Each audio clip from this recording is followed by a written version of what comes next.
So Aisha said Muhammad was bewitched and shaitan put words in his mouth to go and preach. Watch these arguments between two imams.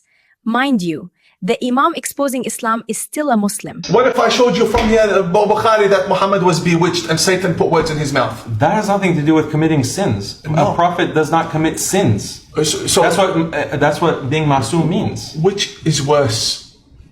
Committing sin or Satan putting words in your mouth? Hold on. As a prophet, which is worse? You committing sin or Satan putting words in your mouth and you go preaching that to many people? Maybe that's how the butchering happened. No, this is something that you're referring to a very specific event. And the scholars have discussed this and have said that this is actually evidence that he was a prophet of God. That Satan put words in his mouth. That he corrected this. I mean, there are some scholars who dispute the veracity of that, but I'll concede that this is something that is. This is Sahih Bukhari. No, I'll say that I'll concede that it is something that happened.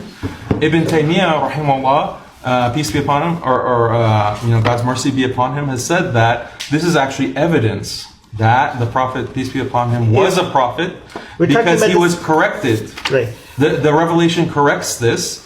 And that shows that he wasn't just making things up. He could have said. He was making things up.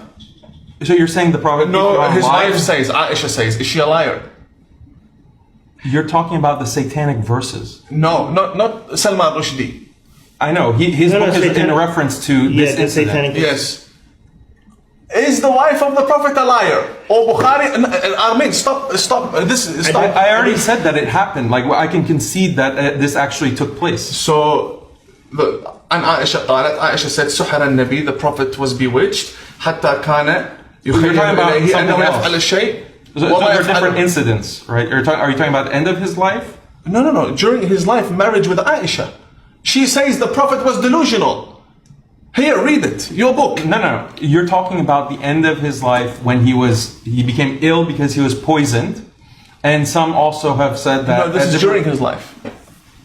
So being masoom doesn't mean that you can't be affected by evil. You can have someone who attacks the Prophet, peace be upon him, in battle, and he's wounded. No. Magic in Islamic theology, magic is something that is a real thing that can affect individuals. So let me answer your point. You're making all these accusations. You're not answering me. You're not answering me. I am answering you. You're going away. Trust me. Is it possible for the Prophet, peace be upon him, to be affected by magic? You said that. I said yes. Does that violate? How is he infallible? That has nothing to do with it. It has everything to do with it. No. Ma'soom, the word ma'soom is taken from asma, which means al-insan ya'simu nafsah. The human being can form a shield between himself and error. Infallible means if he sees urine, he can't drink it because he's infallible. It's impossible that he drinks it. It's impossible that he eats pork. Not that he has the option of doing it. Complete protection from God. How can the Prophet protect himself from pork and wine and cannot protect himself from Satan who comes onto him and puts words in his mouth and then he goes and he preaches it to people? But he corrected that. So how did it happen in the first place? If you want to say that in principle, I mean, this is a theological discussion. We've moved far beyond the question of modernity. If it's the case that if you believe that the Prophet, peace be upon him, could be influenced in this way and the religious teachings could be influenced this way, then why do you believe in the Quran? No. Because any of that could have been also affected. Don't pose the question as if you believe.